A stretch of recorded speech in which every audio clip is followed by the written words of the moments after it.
I got two things to talk about today.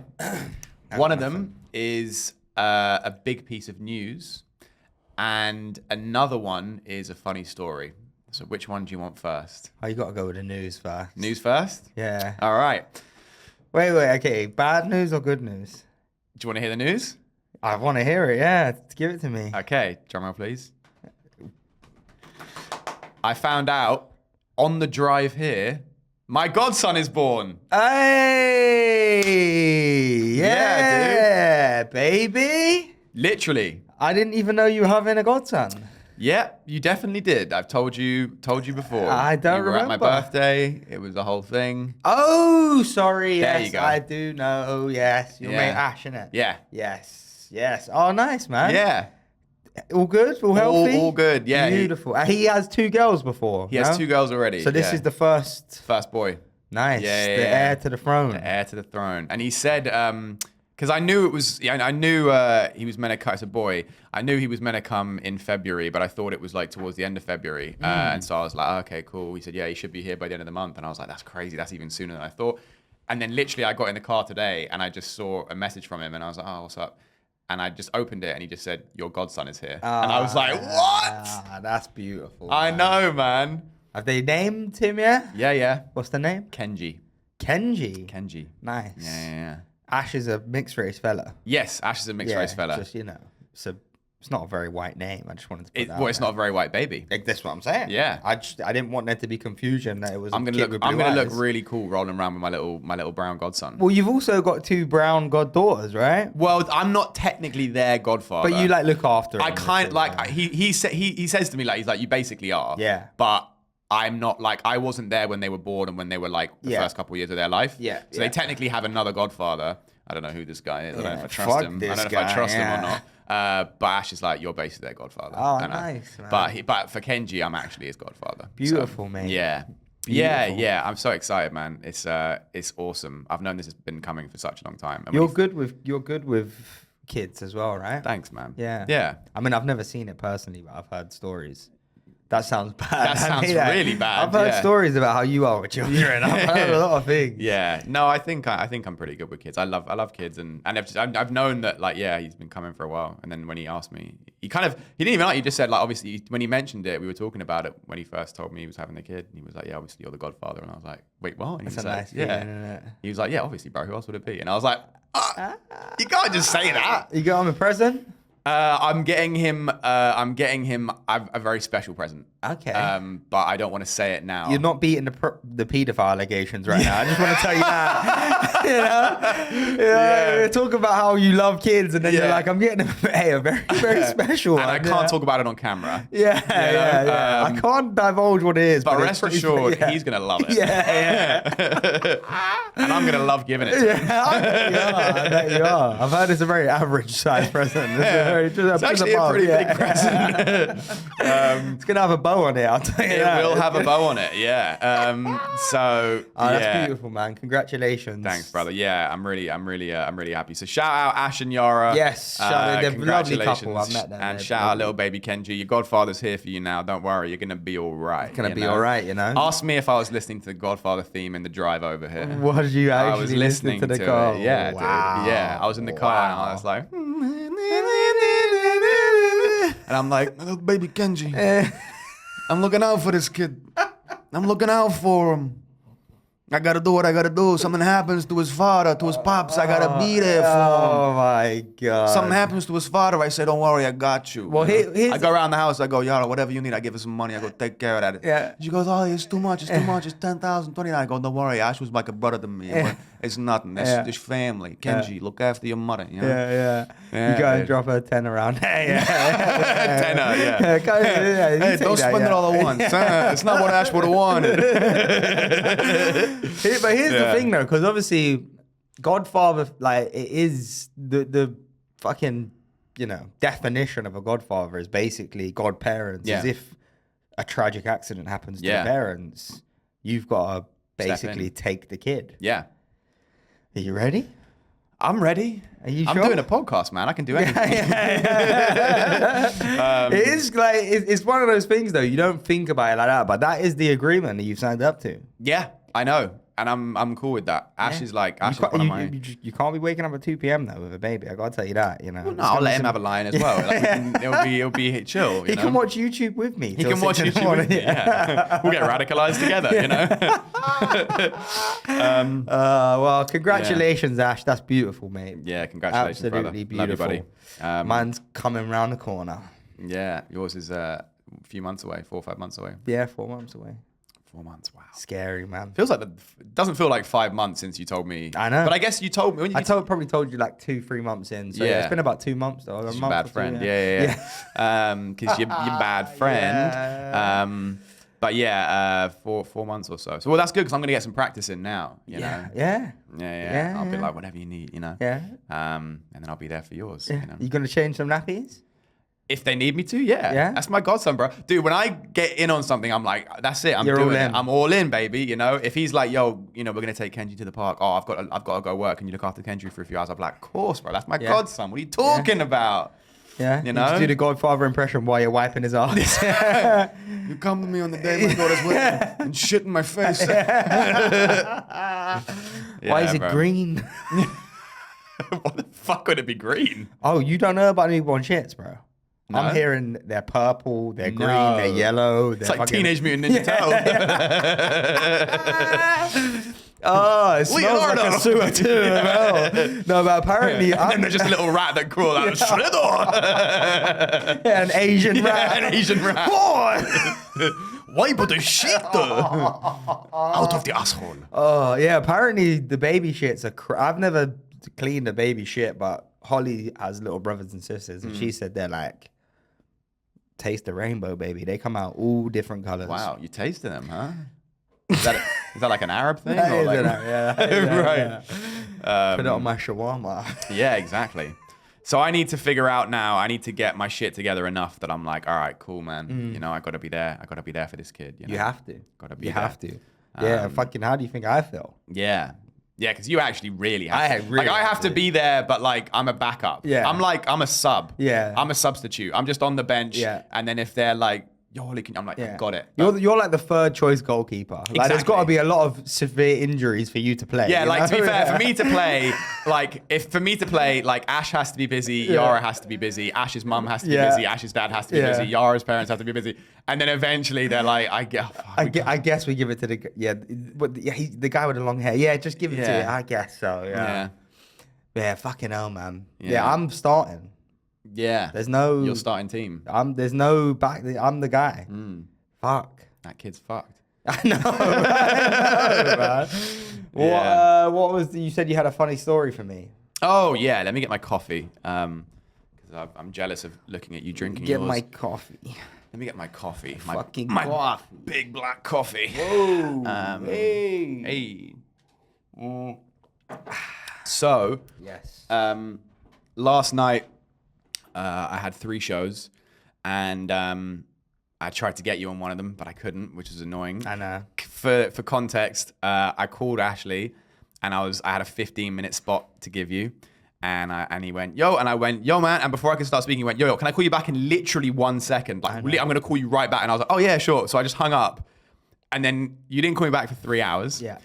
And then you called me back and you were like, hey, what's up? And I was like, no, I was going to give you a 15-minute spot, but it's gone now. And you were like, oh, for fuck's sake. And you were like, well, just, bro, if that happens, just text me. And I was like, I would have texted you. To be fair. If you hadn't said, I'm going to call you back in 1 second. If you just said, let me call you back in half an hour. Yeah. I would have said, yo, wait, bro, real quick. Do you want a thing? Yeah. But because you said 1 second, I just didn't think. I was like, well, I'll tell him in 1 second. Yeah. And then the time passed and I went, oh, fuck, I need to fill it. And That then was on me. I admit that was on me. But you know, yeah. you slip my mind I know. sometimes. You know. And so do spots, right? Yeah, That's the well, thing.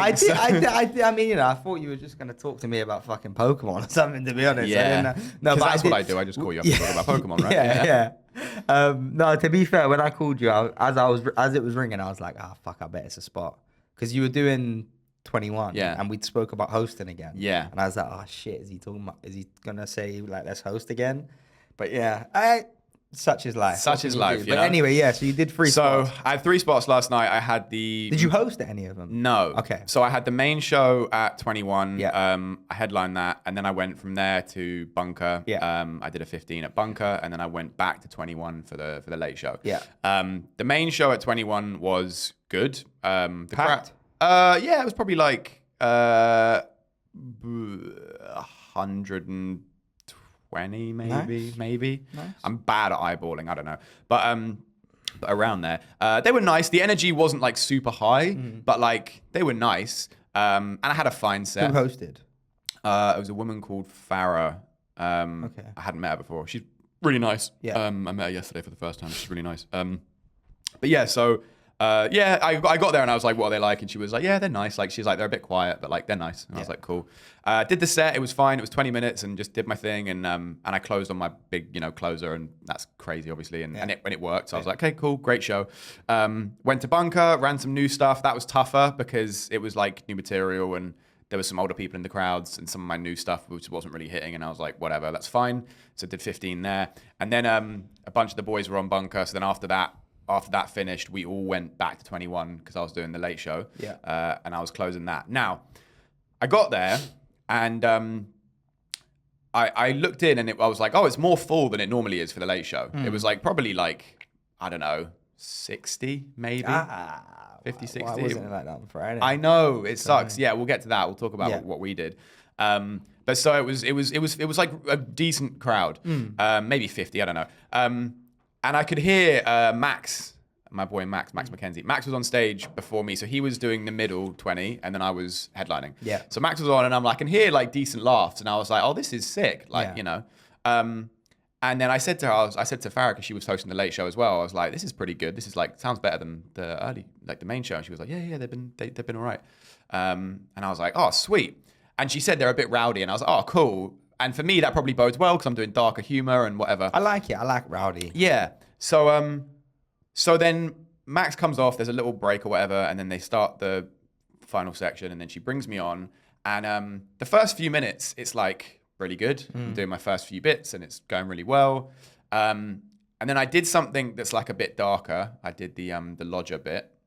Oh yeah. Right. Yes. And I did the punchline for that, and they went, oh, like that. Oh. And I was like, I know, what are you going to do? That is what it is. I kind of steered into it, and they were like, oh. And I was like, okay, that was weird. Yeah. Because that, like, sometimes that happens, but it's always with laughter. That's like a fairly solid bit. That's not crazy. And it's not crazy. Yeah. Do you know? It's an innuendo. It's like, it's not crazy. Also, you do, I've always said this to you, do well to get out of the trouble. Right. Like, your thing of like, I know, well, fucking, it's not me, it's them, Like, right. That usually gets people to go, oh yeah, he's a good guy. Right. Yeah. So I got that reaction, and I was a bit like surprised by that. And I was like, that's weird. And then I went on to a couple of other bits. I did one other bit after that, and that did really well.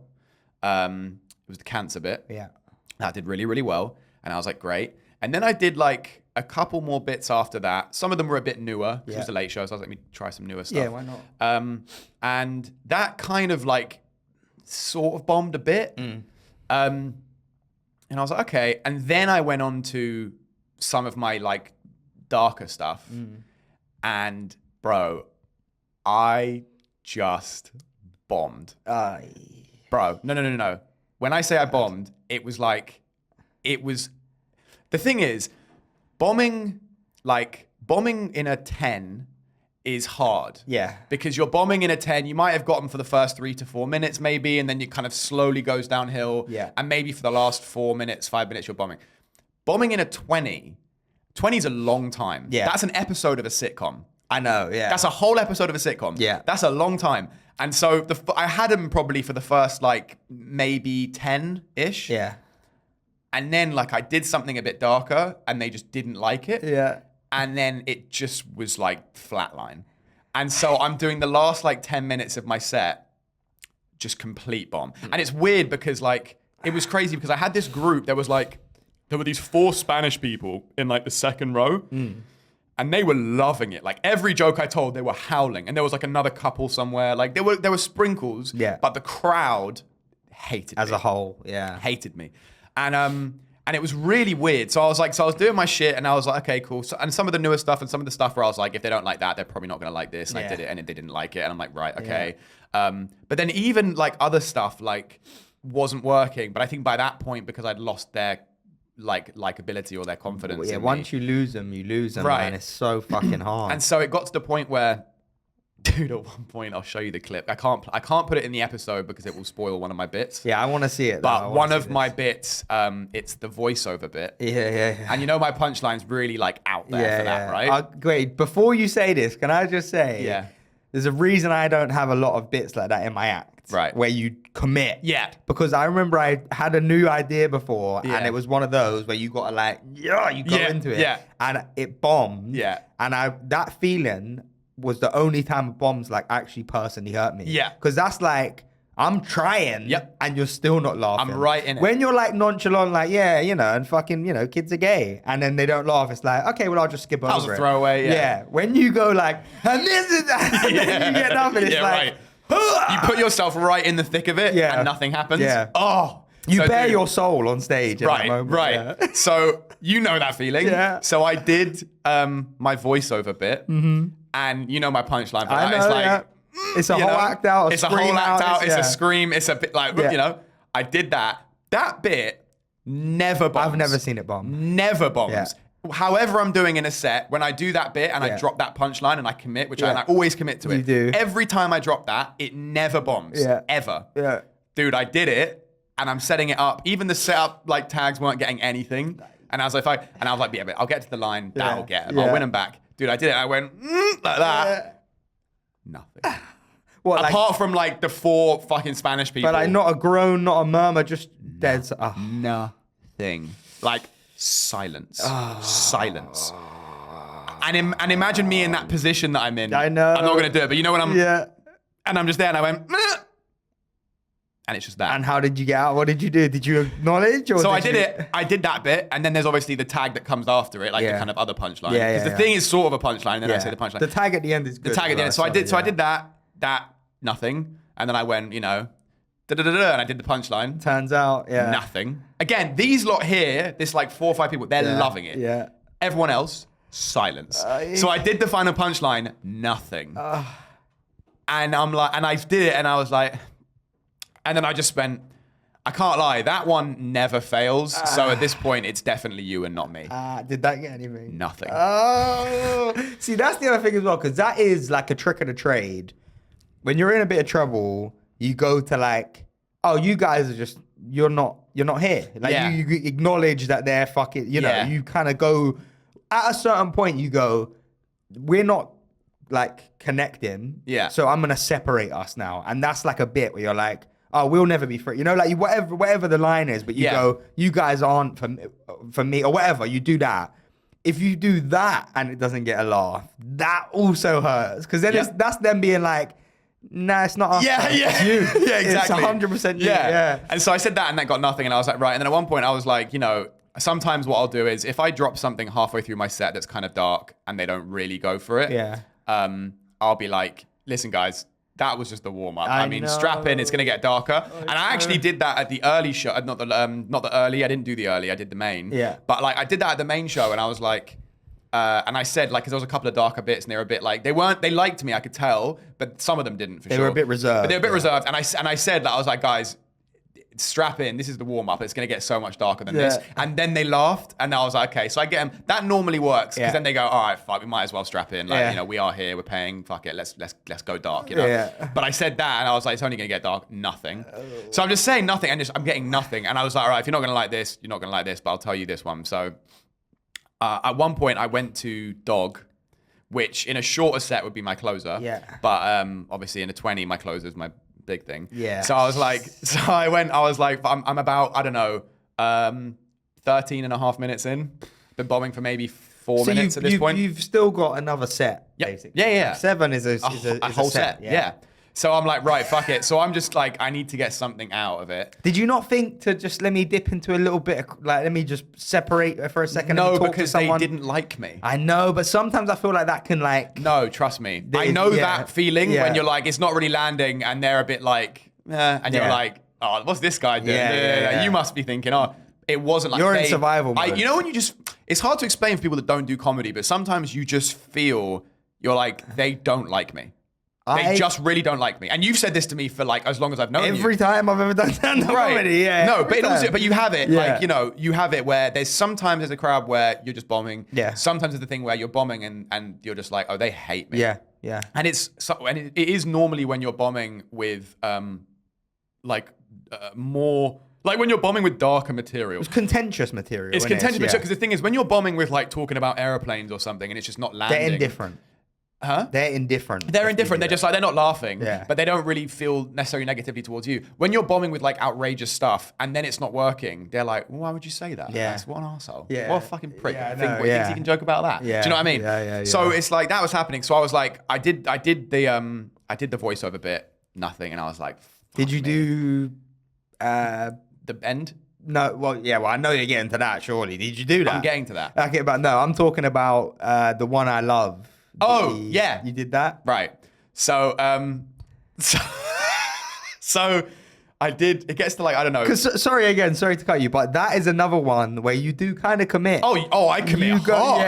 I commit do. hard. I have You like do. probably 3 bits. I have that bit. Yeah. I have the voiceover bit, and then I have my final bit. Yeah. Those are 3 bits where you have to commit. You get borderline physical comedy. Yeah. on those, yeah. Like you really give it. You're not Yeah. just talking. You're doing an Yeah. action Yeah. as well. Yeah. So I did. So it got to like maybe I don't know. At this point, it was about 13 and a half minutes, but I didn't know. I hadn't checked my watch, Yeah. so I didn't know really how long I was doing it. But I knew that I have like X amount of bits left to make it to 20, so I knew that it wasn't the end of my set. Yeah. But I was like, fuck it, I need to get them back on. Yeah. And if I'm gonna do the last 3 bits or whatever, I have to, like, dog is the one that out of all of them, it's the least contentious. Yeah. So I'm gonna, instead of putting, normally I put dog right before my last bit. Yeah. But for now, I'm like, right, I'm bringing dog now. So I did my dog bit, and even that, nothing. When they don't like you, they don't like you. They don't bro. like you. I've said this to you before about myself. Yeah. My dislikability on stage is an issue. Yeah. Because we've spoke about some of my bits before. You've seen some of my best bits bomb. And Yeah. objectively, I've had multiple comics and audience members, like 100 Yeah. of them, come up to me and say, that joke is, my Jerome bit. Yeah. I've been getting, people will come up to me and be like, I heard about your Jerome. Like, Yeah. People talk about it as a Right. great bit. I've done it in rooms and people are like, no. Yeah. And it's like, okay, you obviously just don't like me. Yeah. Because this is objectively funny. Well, this is the thing, and so like, you know, what's funny is that, like, even going back to the main show, I did basically like all the same material I did in the late show. I did in the main show. Yeah. And like after the show, I was handing out all my cards. And like people coming up to me like, can I get a picture with you? And I was like, yeah. And I was taking pictures of people. And it was like people were following me on Instagram. It was like the reception was sick. Yeah. And I'm doing the exact same material in the exact same way. So anyway, I do my dog bit, which again, never fails. Yeah. Like maybe it hits harder than others. We talked about this before. I might even have said it on the pod before. But like there's bits that I have where, and that you have and that we all have, where you're like, that sometimes hits, maybe the room, it's not right for the room, that might not. But then there's some bits where you're like, that will always work. Fail safe. Fail safe, Yeah. yeah. So I did my dog bit, and it got nothing. Again, apart from this group of like Spanish people over here, and maybe a couple of titters, nothing. And I was like, that is insane. Are you addressing this throughout? Like, I know you said, like, once you said you were like, I addressed it a couple times. 'cause- There's a couple points where I said like, you know, wow, this is really like, I don't know what, you know. I'd say a couple of it, but again, even that, nothing. I know, but this is the fucking thing as well, because it's like, I feel like if you spoke to like a comedy mentor, they'd be like, you shouldn't really address it. Like, I've heard people say that, like, Yeah. it's best not to address it. I think it's best to address it. I agree, but I have heard people say, like, when you address it, you kind of lose power a little And bit. you solidify with them. it, Yeah, yeah. and it's like, but I feel you have to watch. But I think that's how you address Are it. you just gonna bomb? Yeah. and just be like, anyway. Yes. Like, you So can't- anyway, so I get to the supermarket, Yeah, right? It's yeah. like, no. And I think it's how you address it as well. If you go Yeah. like, sorry guys, you guys didn't really get what you paid for tonight, did you? And you cuck yourself. that's then bad. Yeah, But if you're yeah. like, you know, hey guys, I'm here for another 30 minutes. I've had it before where Yeah. sometimes I've been like halfway through a set and I might have 5 minutes left or 10 minutes left, and I'm like, guys, I'm here for another 10 minutes, so you might as well fucking get on board because Yeah. I'm having a great time. And Yeah. then they kind of ease up and they're like, all right, whatever, this guy's, you know, it's fun, whatever. So anyway, so I did my dog bit, nothing, and I was like, okay, this is insane now. Brutal. Now, and also part of that is now, like, I bet if I'd have done the dog bit before losing them, they probably would have laughed. Yeah. But because I've lost them so hard, they just nothing. Yeah. So I was like, right. So then I was like, right. And then I looked at my watch and it said like 15, and I was like, fuck. now. I've got 5 more minutes. of it. People that don't do comedy do not understand that feel. Like I've had it before where I'm like bombing, and I'm like, how long have I got left, mate? Yeah. And they're like, oh, you got 6 minutes left. Yeah. Like, 6 minutes? What? Yeah. But then on the flip reverse, when you're murdering, and you're like, how long have I got? And he's like, a minute left. You're like, fuck, man, I need more. Give me more. Yeah. Oh, fuck. So I'm like, look, I do the dog bit and it just tanks, bro. And then I'm like, oh yeah. And then I just look at my watch and it says like 15:32 or something. And I'm like, oh God. So then I did the bit that you love. Yeah. And again, that's a committed bit. That's committed. So I'm setting it up and I'm doing it. Nothing. I get to the fucking thing. I'm like, nothing. I do one of the punchlines. Nothing. Next punchline. Nothing. And then I do the big punchline where I commit. Yeah. And I go, "Muh," you know, nothing. So imagine me in that moment doing the thing and with to nothing. Hat coming over your eyes. And yeah. shit, yeah. Apart from this group, they're the only ones keeping me going. I'm looking at them and they're like crying with So laughter. you should have fucking, I don't know, like you got to lean into just be like, you guys, I love you, please. I did that. Yeah. I did that. But then the problem is the mistake I made was at one point I was like, these guys are fucking not up for it all. You guys I'm doing it just to you guys over here. And then I'm like, but that's bad. You're I've alienating the rest of them. But do you know what it is But as well? You learn. At one point, at a certain point, you kind of have to just go, it's over. Yeah. Like, I'm not going to get him on. Let me just Yeah. do my time, get paid, and get the fuck out of it. It is what it is. Like, yeah. So, okay. Yeah, go on. So I did the bit that you like, again, completely. By the way, tanked. never seen that bomb ever. Yep. Again, another Yep. one that I've never seen bomb. Doesn't bomb. You're not a bomby guy. Well, this is, okay, so this is what I want to get to. Because, you know what, we'll get to that after. Yeah. So did that bit, doesn't bomb. So it completely bombed. Yeah. So yeah. Let's get that right. Let's really solidify that. It bombed. Yeah. So I wish I was there because I don't see Bro. you bomb enough. You've seen me bomb a lot of Yeah, times. I have. I don't think I've ever seen you bomb. I've Yeah. seen you do like okay. Yeah. I would have relished it. would have. I would have been in the back like. Dude, you would have loved I it. know. George was there. 'Cause basically, also what's funny is we all did bunker. Yeah. So all the mandem came with me to 21. And it's like So you're closing the show at the club. It's all Literally. excitement in the Bro, air. we were there. The host came up to me and because I was there, bro, I pulled up with like Banff, Diesel, Yo, Evangel, like bare people. And they're all there and there's PIMP playing on the speakers and we're all dancing and fucking around. I got a drink. We're having a great time. I'm like, it's the third set of the night. It's the late show. There's a decent crowd. I'm warm. Let's go. Warm. Yeah. I've done 2 sets. Let's fucking go. Like, you know, and even the host was like, Ollie, you've got like a whole team with you. I'm like, yeah, these are my people. We go together. We do entourage, shit. isn't it, man? Yeah, Come on, she's like, you come with your entourage. And I Yeah. was like, yeah, it's my crew. It's what we do. We fucking, support each other, turn up, So I was feeling great. And then this happens, right? So to the bombing point, I haven't bombed in I don't know how many months, at least maybe 4 months. Yeah. Where and I don't mean like at an open mic where it's Yeah. like I'm running new material or it's like I know half the people in the room Yeah. and it's like whatever. I mean like a spot where there's somewhat of stakes Yeah. and it's like either I'm paid or it's like a 10-minute or a 15-minute, 10-minute or above where it's paid and there's a proper crowd. Yeah.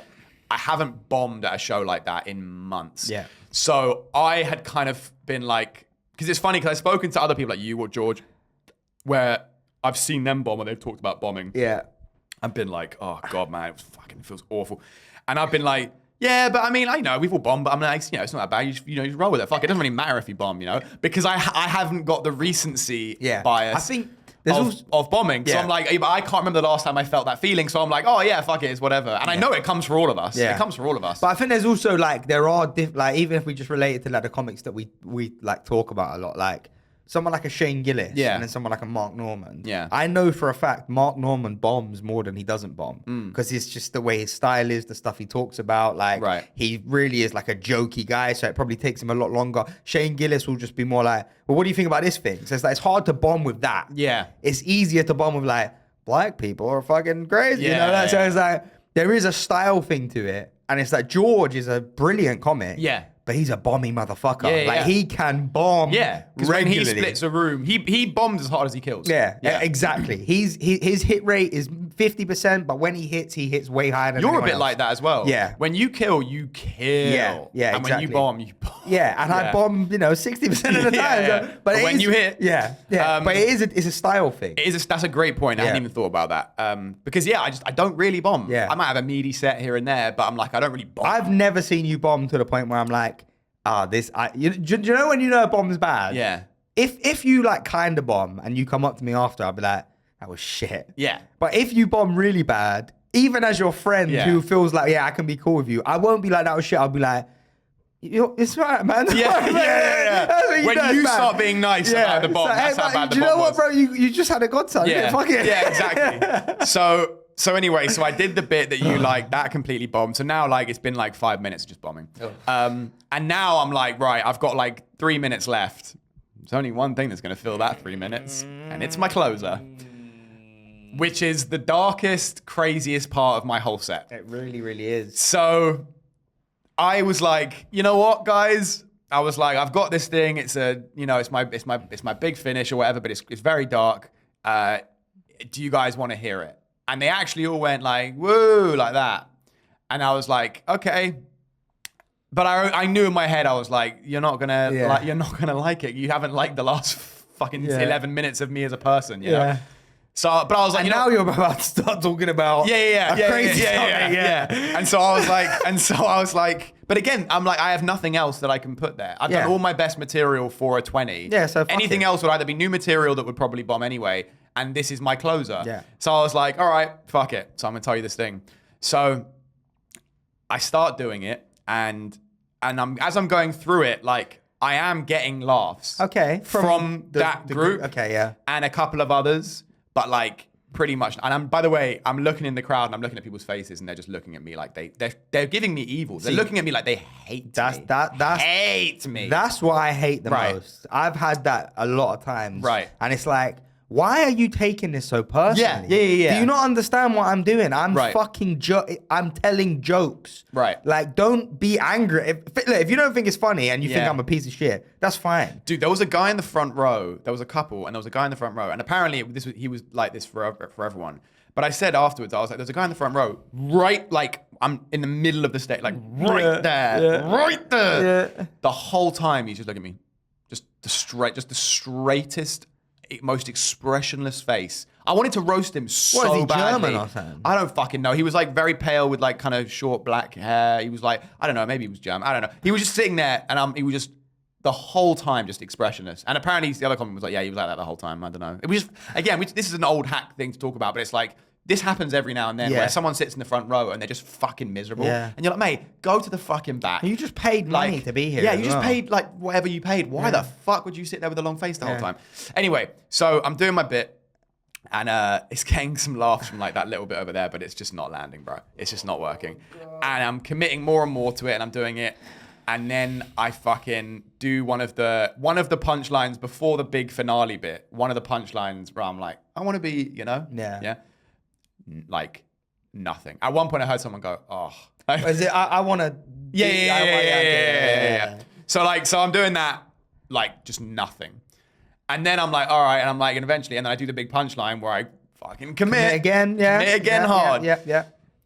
And that's the hardest commit of my set. Oh, of course. And I commit hard, and I'm like, and like I say the punchline, and it gets some laughs. It actually, the big finish doesn't actually bomb. Okay. It gets like laughs. It doesn't like get the whole room, but there's enough. It wasn't just that group. More than the other stuff. More than the other stuff. Like, it did get some stuff, but it was still like a bit lukewarm, like timid, Particularly for the bit that it is. Right. So a lukewarm response to that joke might as well be a bomb. Exactly. It's such a big finish. And when that bit, like even at the show before, the main show, that one was like I said, they were a bit more reserved. And they weren't super into dark stuff, but I got them on side. And when I did the big finish, they fucking, like, that got a big laugh. So I'm like, okay, it worked. But so in this one, that didn't happen. And like you said, if you get a kind of timid response to it, it may as well be a bomb. Yeah. Now, the thing that's the real kicker in this, there's two things that make this really funny. Number one is the host said to me right before I went on stage, she said, hey, have you been told about closing the show? And I was like, what do you mean? And she was like, I've got to go to get my train. So, because normally what happens is you go on, like you do, host comes on, then comic goes on. Yeah, this is going where you think it's going. So, yeah, Ashley's visibly cringing. So normally what happens is host goes on, does a little bit, brings the comic on, Comic finishes, goes off stage. The host goes back on and goes, thanks guys, we're taking a break. We'll see you in 10 minutes. Then that happens again for the middle section. And then for the final section, same thing. The host goes on, does 5 minutes, brings the headliner on, does his set. Headliner comes off stage. Host goes back on stage and goes, thank you guys. That was our show. We hope you had a great time. See you later. Yeah. So before I go on stage, she goes, hey, I don't know if they told you, I have to catch my train out of London. Otherwise I'm going to miss it. So when you're done, can you just like, when you finish your set, can you just like wrap up the show and say, hey, thanks for coming guys, whatever. And now, when she told me that, I was like, yeah, sure, it's nothing, whatever. And she's like, you sure? And I'm like, yeah, it's fine. I don't give a fuck. Doesn't matter. I host here all the time. I'm like, yeah, I'm going to go crush and then I'm going to crush. I'm like, I know how to do it. I'm like, yeah, I got the boys here. I'm like, yeah, fuck it, whatever. It's going to be great. So I'm doing my set. And then as I do my final bit, it goes like that. And then I'm just like, right, guys. Well, and I just take the mic stand and I'm like, right, guys. So that's actually the end of the show. The host had to leave to catch a train, so I actually have to wrap it up. So that's actually it. That's the end of the show. So yeah, I hope you guys enjoyed, the other acts. And give it up for the other acts you saw tonight. And then they start like really clapping. They're like, woo! They're like going, there's so much energy suddenly. They're like, yeah. And I was like, oh, and I've been here as well, but you don't have to clap for me. That's fine. Give it up for your host. She's a great comic. Give it up for her. And they clapped again. And I was like, did you get a clap for yourself? I didn't even say my name. Yeah. I didn't even want to, So I'm like, all right, anyway, that's the show. So yeah, thank you guys. We're here every Friday, Saturday. See you guys later. Bye. Yeah. And I just fucking ran off the stage. So that was the first funny thing. But the second funny thing, and this, to be fair, when you bomb like this, sometimes it's like the story that comes out of it is worth it. Because this is a story that I'm now going to be able to tell, like a funny moment that I'm going to be able to tell like for years to come. Yeah. So what was happening was, so as you know, I have like little business cards, right, with a QR code. You didn't. Just wait. I have business cards with a QR code that goes to my Instagram. So whenever I do like a club, like a good show with a good audience, and I do well, after the set, I'll stand by the door and I'll get my cards out. And as people come out, they're like, "Oh, you were great, man." I'm like, "Cheers, you can follow me on Instagram. Here's my card." And I'll pick up Instagram followers from shows from doing that.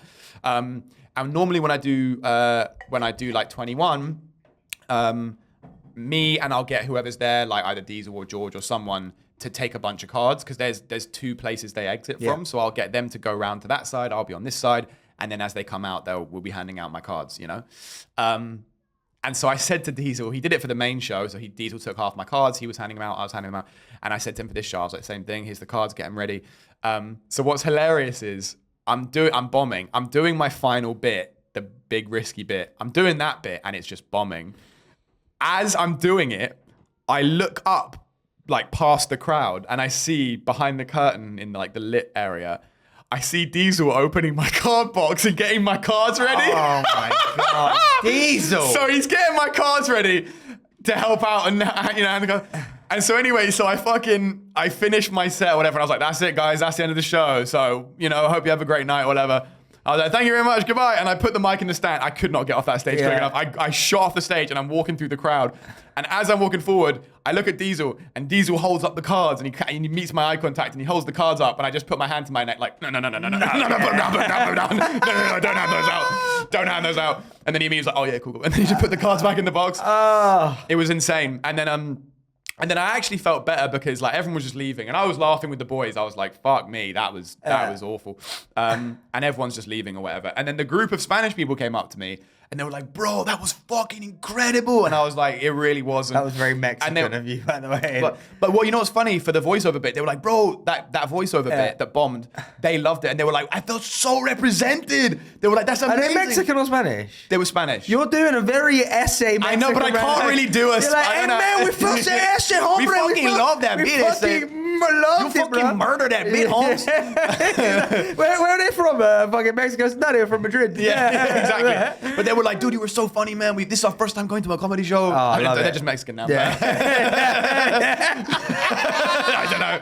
They were like, this is our first time coming to a comedy show, man. This was incredible. It was so funny. That was good. We thought you were the best act of the whole night. And I was like, oh, thanks, man. And they were like, I was like, it's 20 minutes is a long time. That was a really hard crowd. And they were like, that was 20 minutes? And I was like, bro, that felt like 7 minutes or something. And I was like, yeah, thank you. They were like, honestly, bro, so great. And they were like, can we follow you on Instagram? And I was like, yeah. So I gave them my QR code and they all followed me. And I was like, thank you so much, guys. You made it. I was looking at you the whole time. Just you made me stay alive up there, So I had a great chat with them. And then that made me feel like a bit better. Nice. And then at one point, like they left and then George came back in.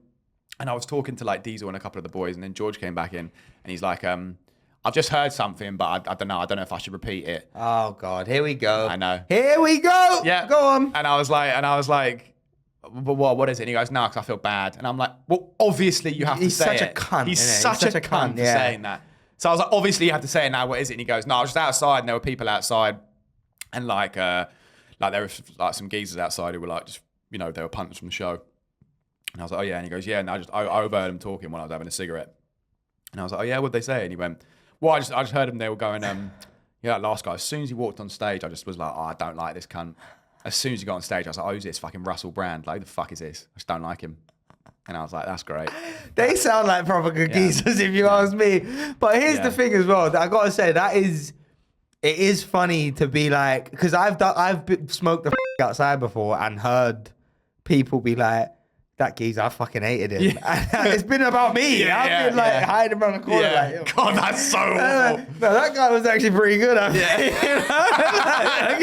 like put your head down. I heard it was great. I heard it was just a tough room. Once in a generation talent, actually. Yeah. But I was like, it's crazy to hear that. I was like, it hurt me a bit, but I was already just wounded from the bottom. But you already knew that, though. To be honest, that's better because that means they just didn't like you. I said this to you. I think you said this to me before when I was like, people don't like me. That's better. Yeah. Because, that's just... That's, I was never going to win those guys. You're good at comedy.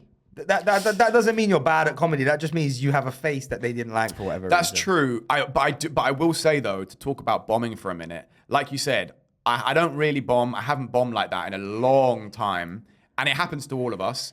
But what's crazy is it is that thing of like, you come off stage and we were all of us, we went to get food after, and we're walking to my car from the club and everyone's like fucking around, joking, and I'm just walking, and I was talking to George. We were kind of walking a bit ahead, and I was like, fuck, man, it's crazy. Like when you bomb like that, you're just like, am I like shit? Yeah. Like, am I really bad at am I an idiot?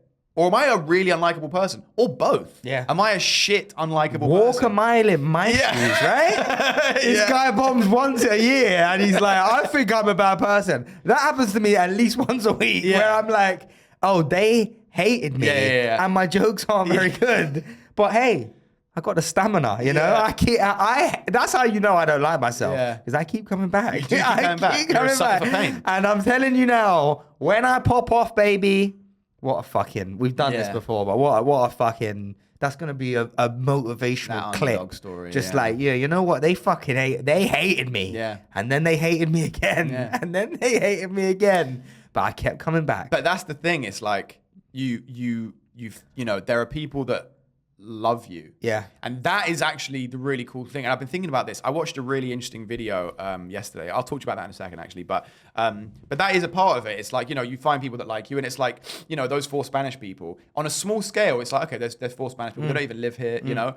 But like, they really, really loved what I did. Yeah. And they were like, honestly, like they came right up to me after the show and they were like just shouting praise at me for like 10 minutes. I'm just standing there. I'm like, this is so kind. Thank you so much. Yeah. If I go to, they're following me now. If I go to do a show in Spain on a tour in Spain, that's 4 tickets for sure. Yeah. And like, it sounds silly, but when you add that up, that makes a difference. And you don't need everyone to like you. You find 100,000 people that have the exact humor as them. Yeah. And you've got yourself a fan base. A crowd. Imagine playing to 1,000 people who all reacted to me like those 4 people did. Oh, you're a god. I told you. Well, first of all, just on that, I bombed at a comedy competition before. Right. Standard. Standard. On brand. It's that weird one where you do like 3 minutes, then you do 4 minutes, then you do 5 minutes or whatever. So the first 3 minutes, you go head to head with another comic. First 3 minutes, I won. Okay. I did okay. Like I did, it was fine. Second section, I've only got 3 minutes that don't involve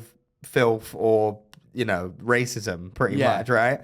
So first section did fine. Second section just bombed, but like not bad, but just kind of like I could just tell they were like, this isn't our cup of tea. Like they were laughing because the jokes were well constructed enough where it's like, oh, there's the punchline. Yeah. Right. But I could sense that people were like, no. And I went up against a lesbian woman and she had like the chain on her jeans and stuff, and she made a joke about that. She was like, "Oh, look, I'm a lesbian. Obviously, look at this," and that murdered. And I was like, "Okay, that again, it's just a style thing. That's fine."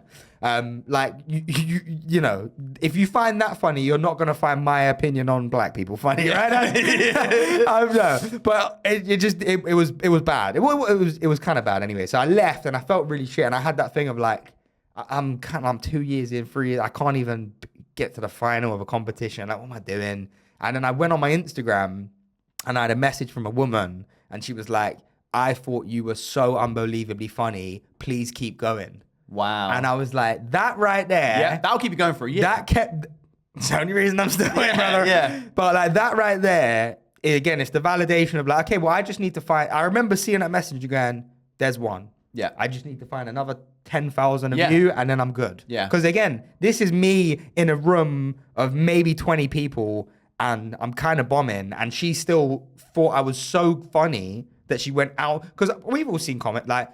Some people you go, "Oh yeah, he's funny, cool." But then for you to actually go out of your way, find my Instagram, and DM me and be like, "Yeah, that's true. Please keep going." Yeah, you obviously, I hit a nerve. You 100%. thought I was extremely funny. 100%. So that things like that, it does it feels good, man. For sure, it does feel very good. It really makes a difference, and it makes a huge difference. And I find that's what's nice about. Because I've been doing a lot of club spots recently, and I've been giving out my cards after the show. And what's nice is that, like, they're old cards, so it takes you to my old Instagram, but my old Instagram is just empty, and it just says, "This is my new Instagram." But I printed them a year and a half ago, so I'm like, I might as well give them out. Might as well use them up, right? There's no point throwing them away.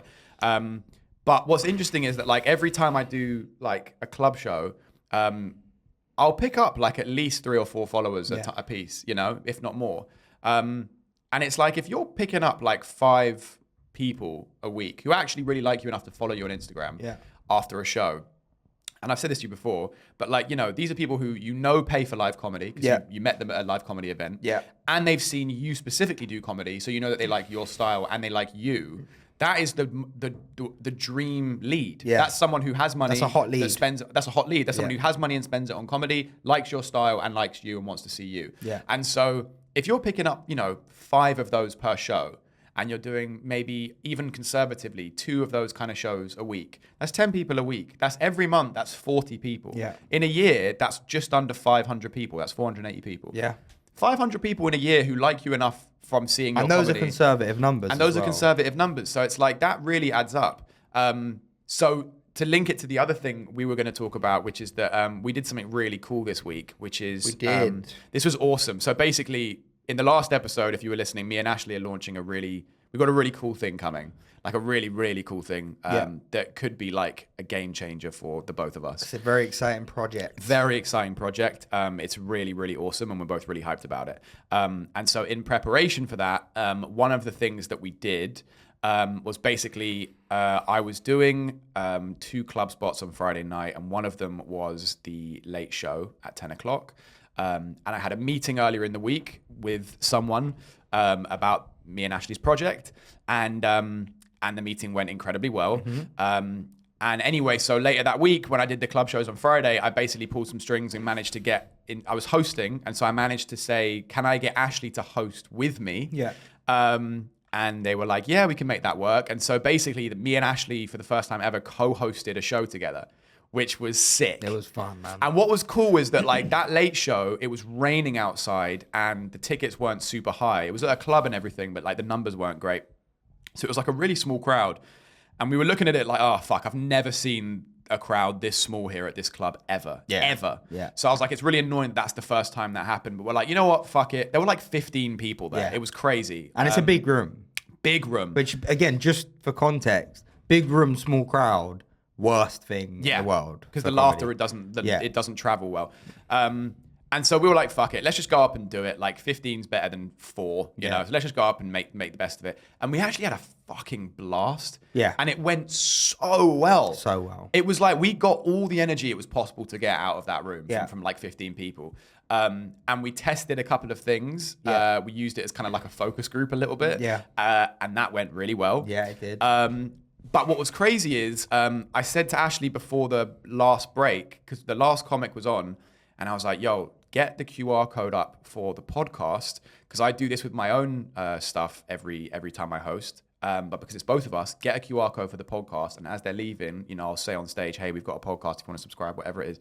And we did that. And then as they left, we gave them, the QR code. We picked up 3 subscribers for the podcast. Yeah, that's mad. And again, 3 subscribers, but that's it. We normally get about a subscriber a day on average. We got 3 out of a 15-person crowd, which is like a 20% hit rate. Yeah. Which if that's a super low crowd number, but it's like normally that room has anywhere from 100 to 200 people in it. If you times that by 10, if it was 150 in there. Right.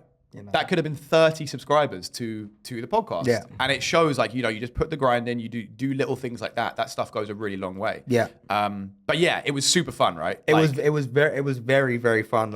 And the nice thing was, as soon as I came off stage, George was at the back of the room, and I spotted him or whatever, and he was like, "That was great." And I was like, yeah, okay. It's just. Oh, did he? I didn't even know that. Yeah, he was like, that was great. I was like, yeah, thanks, mate. Thinking it was just a thing you say. Yeah. And he was like, no, seriously, that was really good. Your chemistry was perfect. Really? Yeah, he was like, that was great. I didn't know he said that. Yeah, he said it was great. Because Diesel came up to me and he was like, after the first section of us doing crowd work, in the break, when we came off stage, Diesel was like, yo, that was fucking good. Yeah. That really, Max really said worked. it. Everyone responded positively to it. The crowd loved it.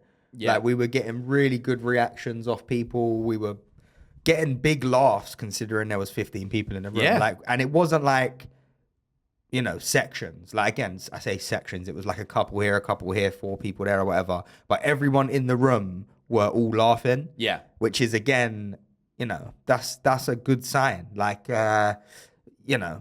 And we kind of touched on everyone. There was just a great back and forths in the whole thing. It was very, very good. It was and sick. I just want to do it now. Yeah, I know. In a room full of 60, 70, 100 people. I think it will be so good, man. I nearly texted the booker last night before the late show to be like, can I do my spot with Ashley? Yeah. As a crowd work Yeah, spot. you don't want to push too hard though. You don't want to That's what I ram thought. it down his That's throat. what I thought. But yeah. just next time you speak to him in a casual manner, just be like, can't lie, the fucking. Well, I'm hosting a bunch coming up. Just be like, bro, the thing with Ashley late worked one. perfectly, but obviously we'd like to do it in a bit more of a packed room. Just throw us on another one when you can.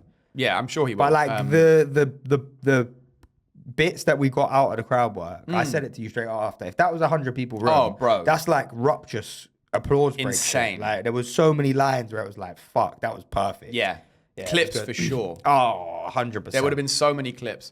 So yeah, that was fucking awesome. That was fun. And it was crazy as well because I did a spot the night before in Reading and I murdered. I told you about this.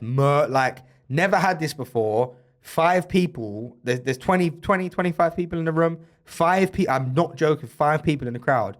Oh my God, crying with laughter. Yeah. I've never had that. I've not even really seen that at a comedy show with other comics before. Right. To the point where people are like, fuck you, And Yeah. it was obviously, it helped that it was intimate and it was just whatever, but... Also, to your credit as well, you said the mic stopped working after the first few minutes. I listened back to the set last night to take notes. A minute in, the mic's going, cutting out. So I just threw the mic on a chair. I was like, listen. And I started talking like a teacher. I was using my hands and shit. Bro, I'll play you little segments. Yeah, I can't wait to hear it. But that was murderous. I was meant to do 15. I did 22. Wow. The guy, I kept looking at the guy and he was like, Yeah, just keep going. Yeah. So I murdered That's there. awesome, man. Murdered there. And then obviously, that was the day before we were hosting. So I was like, yeah, let's go. I'm on the way to the venue. I'm gassed. Yeah. And then you're like, oh, there's 15 people. I'm like, fuck. Yeah. But it was when we were first going on stage, I was like, this is going to be shit. Yeah. But it was fun. So much So fun. imagine how much fun it would be in a full room. It's going to be crazy. And they don't even know what the project is yet. They don't even know what we're doing. So crazy. It's going to be Crazy, mad. man. So yeah, watch this space because something really, really big is coming in the next month. I don't know when do we talk about it? Do you think? Whenever Don't give it anything away. Whenever the project is fully put together, we can talk about it. Yeah, right now that's a we're good point. building everything, but once everything's in place, and we can actually put it out there. Yeah. then I say watch this space probably in 2 weeks. 2 3 weeks. I think within 2.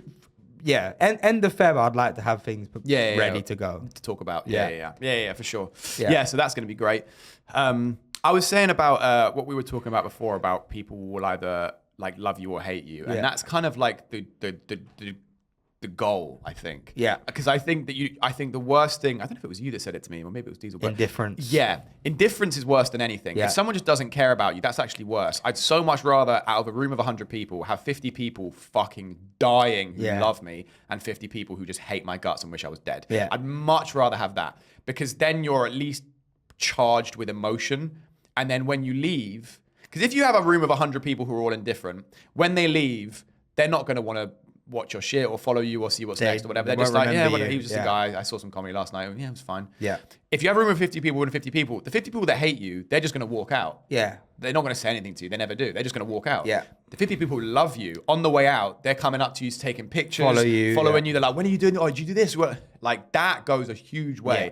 Yeah. And I watched this really interesting video yesterday because I'm a big marketing nerd, as you know. And I was watching a video by a channel called Viral Vision, and it's a guy who basically does like marketing advice. It's mainly targeted at rappers, but it was applicable to other stuff, and I just found it really interesting. It's a small channel as well. He's only got a few thousand subscribers, but the value, he's going to be massive. Like the value he's giving in his channels and the way he does his videos is so good that I'm calling it now. In a year, he'll be at least 50K for sure. Yeah. But anyway, so I was watching a video about. It was called like Central C's Genius Marketing Strategy or something like that. Yeah. And what he was saying in the video was basically how he broke down Doja by Central C. And he was giving that as an example of how Central C is just like a genius marketer. And one of the things he said, he like broke it down in all these different things. It was crazy. He was like, number one, he was like, so the beat.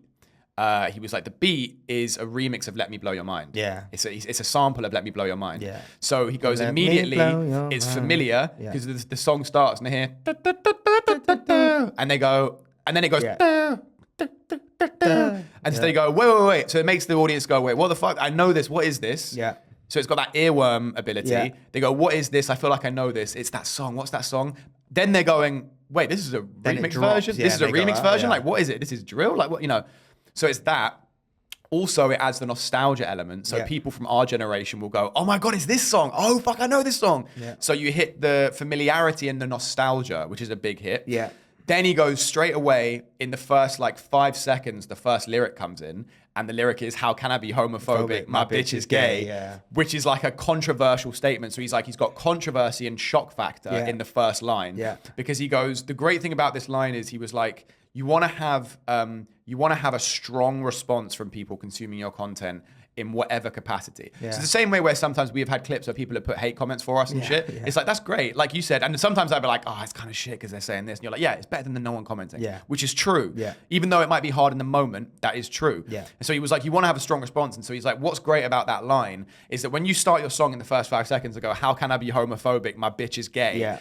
Half the people that hear that are going to go, that's fucking hilarious. That's a wild thing to say. That's mad. So they're strong emotion of like joy, excitement, whatever. The other half of people are going to be shocked by that. Like, you can't say that. You can't joke about homophobia, da, da, da. So they're going to be outraged. So you get even more of a reaction from them. So you're getting strong emotions on both the positive and the negative, which is crazy. Yeah. Then he was saying he's even hitting it from an SEO perspective, from search engine optimization, because he's named the song Doja. Yeah. And so what happened? Massive. She's massive and she's an American artist. And so now what's going to happen is he was like, every time someone types in like Doja or is watching a Doja Cat video, because of the SEO, that will come up in like related videos or related songs on Spotify and things like that. So he's going to pick up loads more traction from things like that. Yeah. And it was just like crazy to like watch him break down all these different factors. And it's not just like, oh yeah, it's a sick song. Yeah. Because I think loads of musicians, I was guilty of this when I was a musician, but I think loads of musicians think like, oh, I can make a hit for sure. Yeah. They're just not hearing it. Once enough people hear it, it will blow. Yeah. But it's like, no, because it's not blowing. Yeah. Yeah. And Central C's independent. Now he's obviously massive, and it's not like he dropped Doja when he had no fan base. Yeah.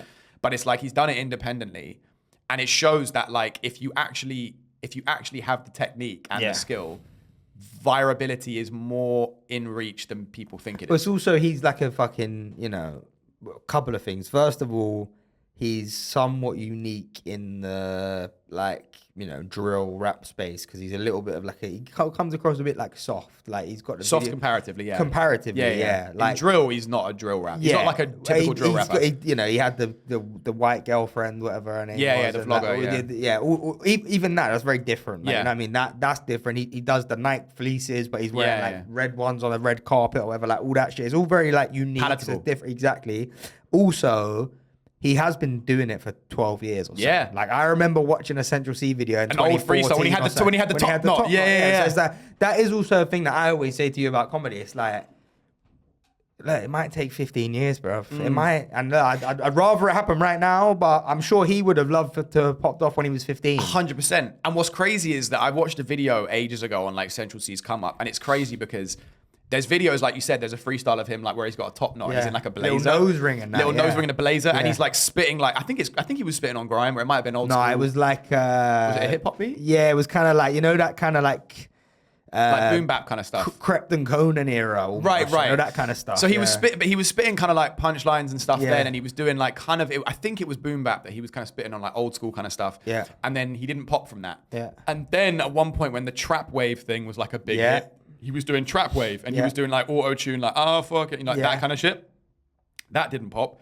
And then when drill started popping, then he did he dropped Day in the Life. Yeah. And that was that whoa. Pop, yeah, that blew. Because that was that's crazy. And then from that, he then was oh, I found something. Let's just pour fuel on that. And then he did Loading, which is another banger. Yeah.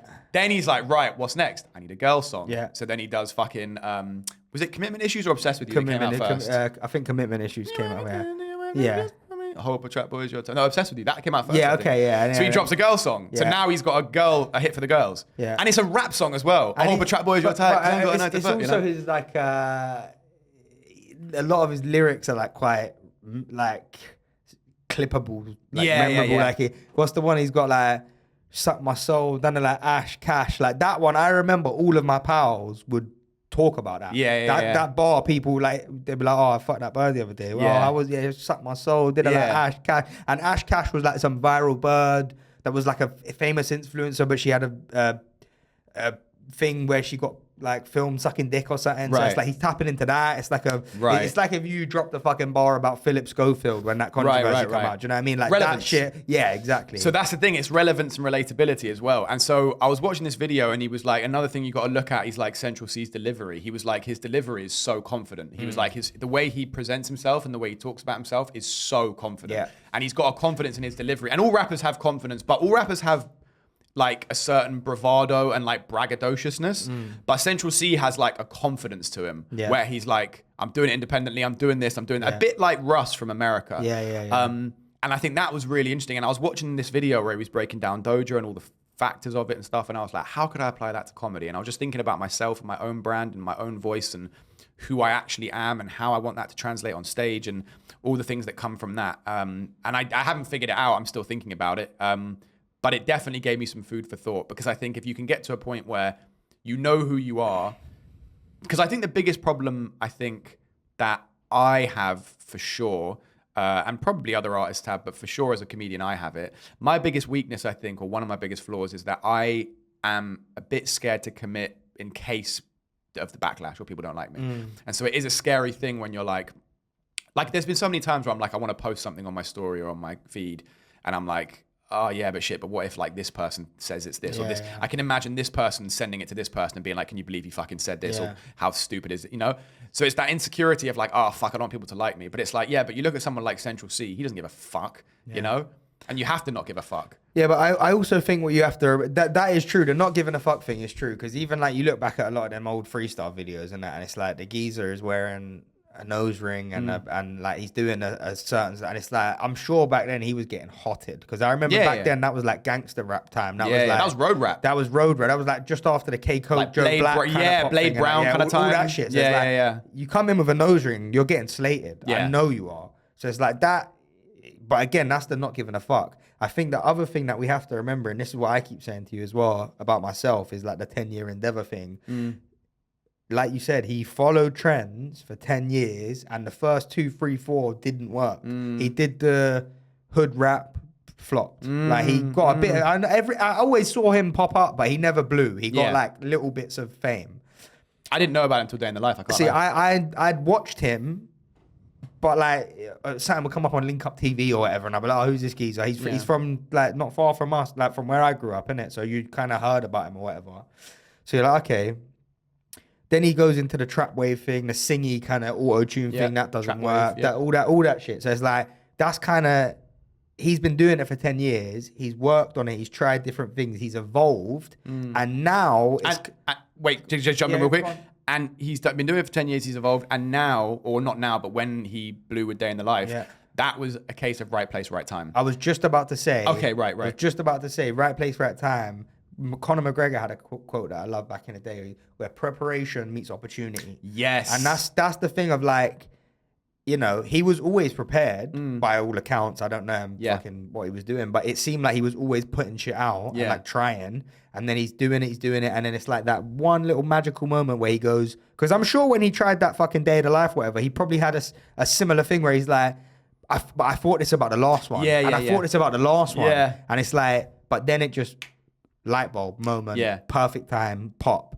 So it's the same for comedy. It's like, we keep building our act, we keep trying new things, and it might take a year, it might take 5, it might take 10, but eventually you get that little light bulb moment where preparation, 10 years of doing comedy meets the opportunity where one of your video goes viral. Now you've got 250,000 subscribers and they want to watch you tour. Yeah. And like, even to connect it to like Shane Gillis had the SNL cancellation thing. Yeah. That's a weird thing. Yeah. And when he got signed on SNL, I never heard about him. Yeah. I heard when he got cancelled from it. Yes. But when he got signed to SNL, that was also a preparation meets opportunity for him because he'd been going for 10 years or 8 years or 5 years or whatever, working hard. And then he got signed because he was a great sketch writer or whatever. And that took him off. Mark Norman, the reason he come up on my feed, and I know this is the reason why a lot of people found out about him, he was already like a touring comic in the US.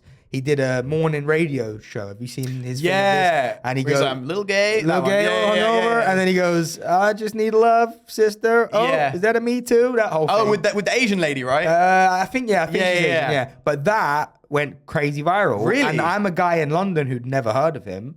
Saw that clip. Well, let me watch the rest of it. But so that again is like a preparation opportunity. He'd been grinding for 10 years.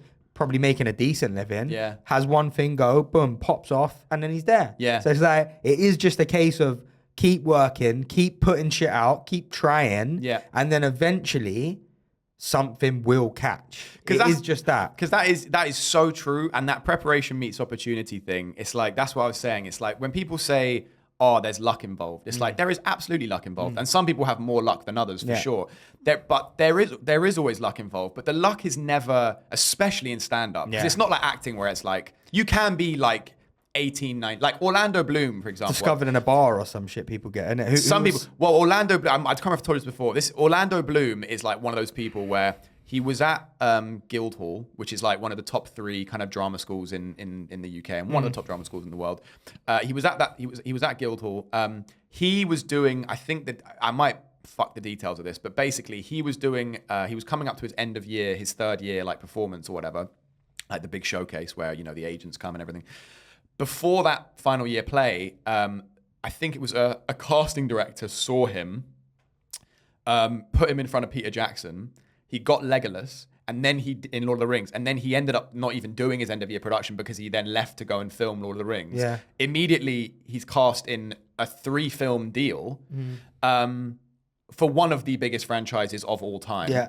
And then he's Legolas. Yeah. And then it's like, obviously, then he's cemented. And then he gets fucking Pirates of the Caribbean. So that's another franchise. Yeah. So he's double cemented. But it's like someone like that, like, yeah, you're an insanely good looking guy. You know, you're at one of the most elite drama schools in the world. Yeah. And, you know, someone sees you and goes, he would be a good fit for that. Yeah. And then you get it. That's a level of luck where it's like, however much work he might have done, you know, I'm not taking that away from him. He might have been fucking going to acting classes since he was 5 or something. I don't know. But there's a level of luck where like, that is what it is. Yeah. But again, he also was doing work. He was like, I'm sure I heard a story that there's definitely a famous actor, might be Channing Tatum or someone, right? Where they were not an actor. Is it Cameron Diaz? She was young. Cameron when she was Diaz, discovered. She was like 20 when she The was in Mask was The her Mask first was film. her first film, yeah. She got found in a bar. She'd never acted before. Really? I don't know if it was her, but there's 100. I'll Google it quickly. Okay. But there was 100% an actor who had never acted, like not trained or anything. Got found in a bar. Yeah, you're really fucking handsome or sexy or whatever. Go in this film. I'm sure it's Cameron Diaz. Wow. Start acting. Yeah, let's see. But go on, carry on anyway. So, I'll try and find it. so with the preparation meets opportunity. Holly just texted me and said, "You're right, it was Cameron Diaz." Diaz says she never yearned to act. As a lark, she auditioned for a small part in The Mask after seeing a script on the desk of her agent at the Elite Model Management. Oh yeah, she was a model. Yeah, she was a model. Yeah. But again, something like that. But also, again, like, you know, someone like Cameron Diaz, it's like you're insanely good looking. You're a young hot model. And by the way, the part in The Mask was just about her being hot. It wasn't for her fucking. There wasn't a lot of depth in that character, you know. But with stand up, that's not the case, because it's like it doesn't matter who your dad is. Yeah. If you can't go on stage and kill for 20 minutes, you can't kill for 20. Like, it doesn't matter. There's no, and that's the whole thing.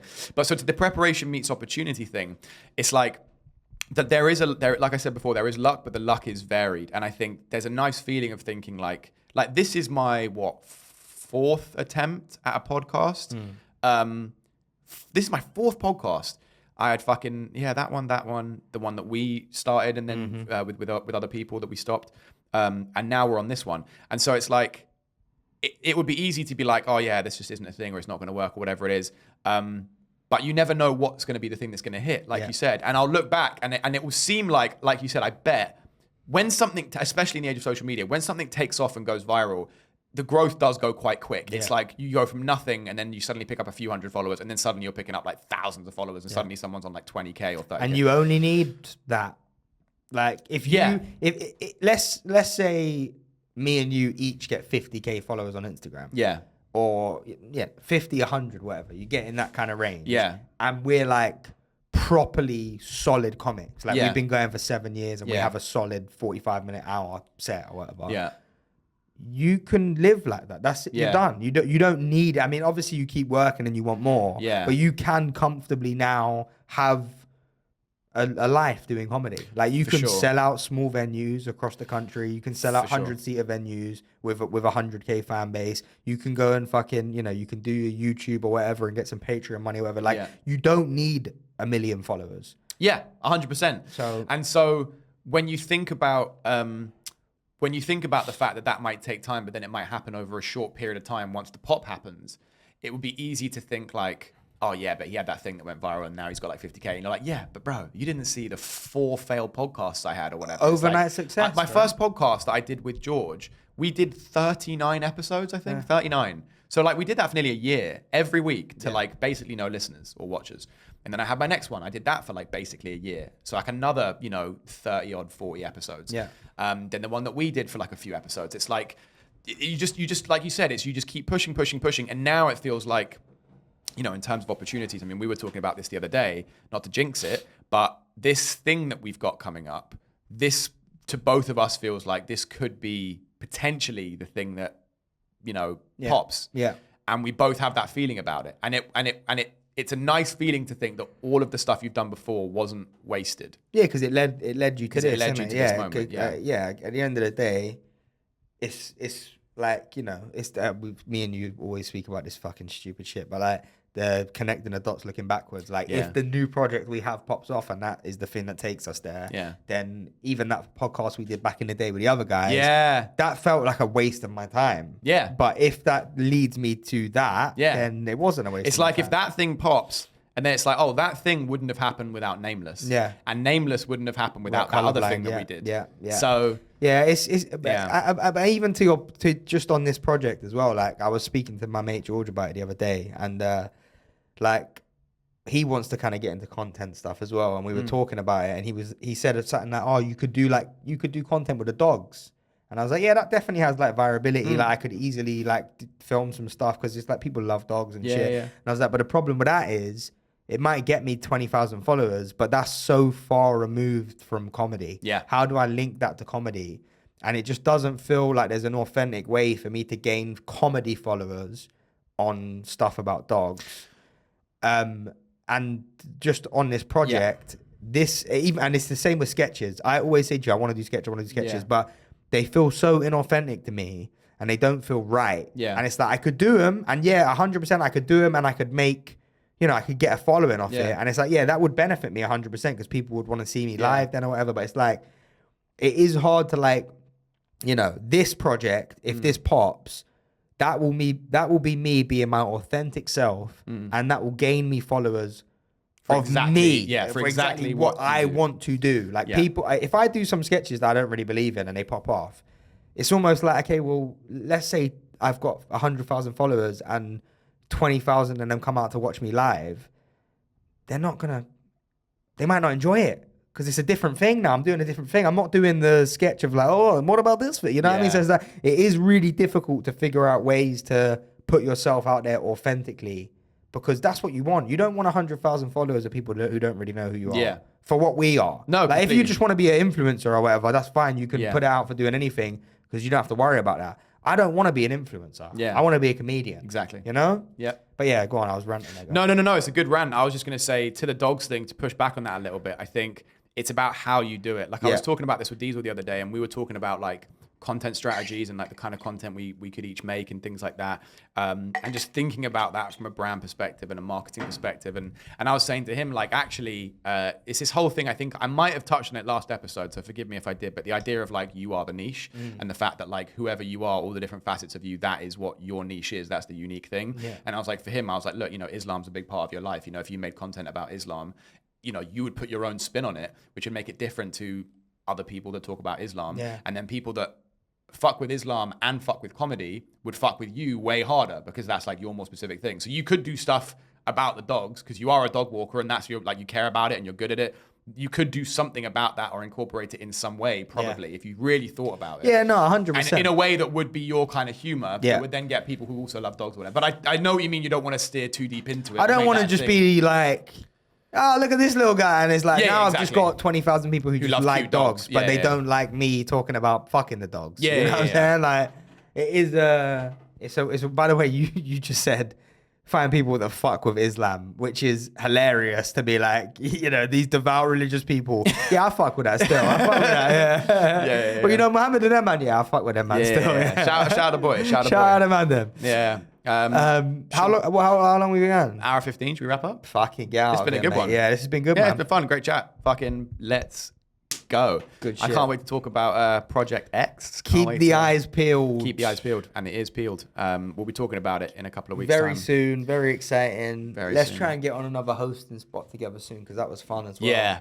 I'm going to think about doing that over the next week or so. I'll see when I've got another hosting spot coming up. Let's get on it, man. It'll be good. But guys, subscribe. Hit like on the video if you haven't, because it really helps us out if you do. Leave a little comment as well. That would be great. Be part of the gang. And we'll send Ashley back to his home planet. So suck it, fuck it. See you later. Suck it, fuck it in a bucket. See you later. Bye. Mwah.